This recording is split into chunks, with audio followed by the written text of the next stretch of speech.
Hello guys, എല്ലാവർക്കും സുഖമാണെന്ന് വിചാരിക്കണം. ഇന്ന് ഞാൻ വന്നേക്കുന്ന ഒരു കാര്യം നിങ്ങളോട് ഷെയർ ചെയ്യാൻ വേണ്ടിയാണ്. അപ്പോൾ അത് നമ്മളുടെ കേരളത്തിൽ കൂടുതലും നമ്മളോട് ഉന്നയിക്കുന്ന ഒരു ചോദ്യമാണ്.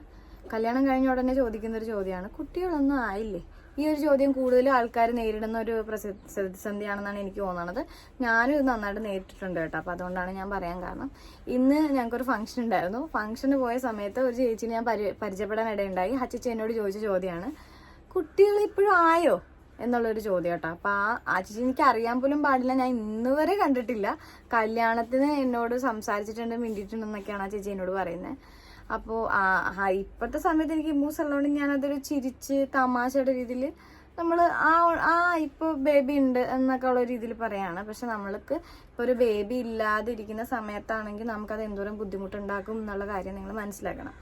നിങ്ങൾക്ക് പരിചയത്തിലുള്ള അല്ലെങ്കിൽ നിങ്ങളുടെ അടുത്തുള്ളതായിട്ടുള്ള ആൾക്കാർ ഇങ്ങനെ വല്ല സംസാരിക്കുന്നുണ്ടെന്നുണ്ടെങ്കിൽ, അല്ലെങ്കിൽ നിങ്ങളത് കേൾക്കുന്നുണ്ടെങ്കിൽ നിങ്ങൾ അവർക്ക് പറഞ്ഞു കൊടുക്കണം, അങ്ങനെ സംസാരിക്കരുത്, മറ്റുള്ളവർക്ക് ഹേർട്ട് ചെയ്യുന്ന രീതിയിൽ സംസാരിക്കരുത് എന്നുള്ളത് പറഞ്ഞു കൊടുക്കണം. കാരണം എനിക്കത് ഫീൽ ചെയ്തുകൊണ്ടാണ് ഞാൻ അങ്ങനെ പറയാൻ കാരണം. അപ്പോൾ എനിക്ക് പ്രഗ്നൻസി കുറച്ച് ലേറ്റ് ആയിട്ടാണ് ആയത്. അപ്പോൾ ആ ഫസ്റ്റ് പ്രഗ്നൻസി എനിക്ക് ഒരു 1 മന്തേക്ക് നിന്നിട്ടുണ്ടായിരുന്നുള്ളൂ. അത് ഞങ്ങൾ അറിഞ്ഞുകൊണ്ടായിരുന്നില്ല പ്രഗ്നൻ്റ് ആണെന്നുള്ള കാര്യം. അപ്പോൾ അതുകൊണ്ടത് അങ്ങനെ മിസ്കാരേജ് ആയിപ്പോയി. അപ്പോൾ അതിന് ശേഷം ഉണ്ടാകുന്നതാണ് ഈ മൂസ്. അപ്പോൾ ഇത് നമ്മുടെ വീടിൻ്റെ അടുത്തുള്ള ആൾക്കാർക്കൊക്കെ അറിയാവുന്ന ഒരു കാര്യമാണ്, ചെറിയൊരു കാര്യമല്ല, എല്ലാവർക്കും അറിയാവുന്ന ഒരു കാര്യം. അത് കഴിഞ്ഞൊരു 1 ഇയർ കഴിഞ്ഞ് 2 മന്ത്സ് ഒക്കെ ആയപ്പോഴാണ് പിന്നെ ഞാൻ പ്രഗ്നൻസി ആയത്. അപ്പോൾ ആ സമയത്ത് എനിക്ക് PCOD പ്രശ്നം ഉണ്ടായിരുന്നു. അതിന് ഞാൻ കുറച്ച് മെഡിസിനും അങ്ങനെയുള്ള കുറച്ച് കാര്യങ്ങളൊക്കെ എടുത്തുകൊണ്ടിരിക്കുന്ന സമയമാണ്. അപ്പോൾ ആ സമയത്താണ് ഞങ്ങൾക്ക് ഒരു 4 മന്ത് 5 മന്ത് ഒക്കെ കഴിഞ്ഞ് നമ്മൾ ആ ഡയറ്റ് ചാർട്ടൊക്കെ കണ്ടിന്യൂ ചെയ്ത് ഒക്കെ പോയി കഴിഞ്ഞാണ് ഞാൻ പ്രഗ്നൻ്റ് ആകുന്നത് കേട്ടോ. അപ്പോൾ അതേപോലെ തന്നെ ഇപ്പോൾ പ്രഗ്നൻ്റ് ആവാത്ത കുറേ ആൾക്കാരുണ്ടാവും. കാരണം അവർക്ക് എന്തെങ്കിലും ഓവറീസിനുള്ള പ്രശ്നങ്ങൾ, അല്ലെങ്കിൽ എന്തെങ്കിലും ഗർഭപാത്രത്തിൻ്റെ കട്ടിക്കുറവ്, അങ്ങനെ ഹോർമോണിൻ്റെ പ്രശ്നങ്ങൾ, ഇങ്ങനെ അല്ലെങ്കിൽ ഹസ്ബൻഡിന് എന്തെങ്കിലും കൗണ്ട്, അങ്ങനെയുള്ള കുറേ കാര്യങ്ങളുണ്ട്.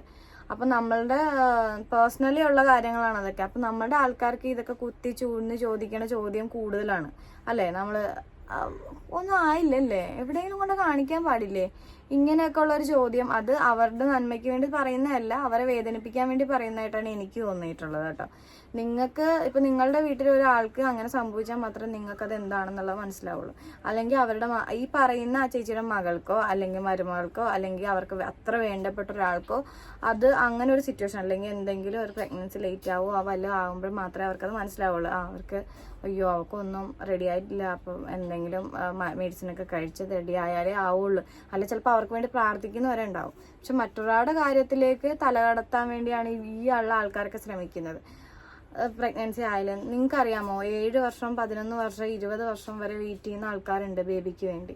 അത് അവർക്ക് എന്തെങ്കിലും പ്രശ്നങ്ങൾ ഉണ്ടായി അതിൻ്റെ മെഡിസിൻ കണ്ടിന്യൂ ചെയ്ത് പോയി, അല്ലെങ്കിൽ പ്രഗ്നൻസി ഇനി ആവില്ല എന്നുള്ള ആൾക്കാരോടെയുണ്ട്. എങ്കിലും ഒരു പ്രതീക്ഷയുടെ പുറത്താണ് അവർ മുമ്പോട്ട് പോകുന്നത്. ഒരു മരുന്ന് അല്ലെങ്കിൽ നമ്മൾ ദൈവത്തെ പോലെ ഡോക്ടറെ കാണുന്ന അവരുടെ ഒരു പ്രതീക്ഷയിലാണ് മുമ്പോട്ട് പോകണം. അന്നാരാണ് ഇങ്ങനെ ഒരു ചോദ്യത്തിൽ കുറേ ആൾക്കാർ വരുന്നത്, ഒന്നും ആയില്ലേ, ഇനി ആകുമോ എന്നൊക്കെ ഉള്ളൊരു ചോദ്യം കൊണ്ടുവന്നെ. അപ്പം തന്നെ അവരുടെ ആ ഉള്ള കോൺഫിഡൻസ് കൂടി പോണേണ്, നമുക്കിനി ആവില്ലായിരിക്കും. അത് നമ്മൾ അവരുടെ മനസ്സിന് നന്നായിട്ട് വേദനിപ്പിക്കുകയാണ് നമ്മൾ ചെയ്യുന്നത്. ഒരിക്കലും നമ്മൾ അങ്ങനെ ചെയ്യരുത്. കാരണം നമ്മുടെ വീട്ടിലൊരാൾക്ക് വരുമ്പോഴേ നമുക്ക് ആ ഒരു ബുദ്ധിമുട്ട് മനസ്സിലാവുള്ളൂ. അപ്പോൾ ഇത്ര ഒരു ചെറിയ മെസ്സേജ് തരാൻ വേണ്ടിയാണ് ഞാൻ വന്നത്. നിങ്ങളുടെ കൂട്ടത്തിലല്ല, നിങ്ങളുടെ വീട്ടിൽ ഇങ്ങനെ ആരെങ്കിലും ഉണ്ടെങ്കിൽ അവരെ സപ്പോർട്ട് ചെയ്ത് സംസാരിക്കുക, അല്ലെങ്കിൽ അവരെ കുറ്റപ്പെടുത്തി സംസാരിക്കുന്നവർക്ക് നല്ല മറുപടി കൊടുക്കുക ചെയ്യുക. അല്ലെന്നുണ്ടെങ്കിൽ അവർ പറയുമ്പോൾ അപ്പം ആ ഓൺ സ്പോട്ടിൽ തന്നെ നല്ലത് പറഞ്ഞ് നിർത്തുക. പിന്നീട് ചോദിക്കാൻ ഇടവരുത്തരുത്. കാരണം നമ്മൾ ഒന്നും മിണ്ടാത്ത അബലകളാണ് എന്ന് മനസ്സിലാകുമ്പോൾ അവർ വീണ്ടും നമ്മൾ തലേക്കറാൻ വരും. അപ്പം അതുകൊണ്ട് തന്നെ എനിക്ക് ഇത്രേ പറയാനുള്ളൂ. നമ്മൾ നല്ല കോൺഫിഡൻസ് ആയിട്ട് നിൽക്കുക. ദൈവം നമുക്ക് എന്തെങ്കിലും ഒരു നല്ല കാര്യം വരുത്തുമെന്ന് കരുതി നമ്മളത് മുമ്പോട്ട് പോകുക. മറ്റുള്ളവരുടെ കാര്യങ്ങളൊന്നും കേൾക്കണ്ട. ബാക്കിയുള്ള ആൾക്കാരെ നമ്മൾ മൈൻഡ് പോലും ചെയ്യണ്ട. നമ്മളുടെ പാർട്ട്ണർ എന്താണോ പറയുന്നത് അല്ലെ അവരെ മനസ്സിലാക്കിയാൽ മാത്രം മതി. മറ്റുള്ളവരെ മനസ്സിലാക്കേണ്ട ഒരു ആവശ്യമില്ലെന്നാണ് എനിക്ക് തോന്നുന്നത്. കുറേ ആൾക്കാരുണ്ട് ഇങ്ങനെ, എന്ത് ചെയ്യാനല്ലേ?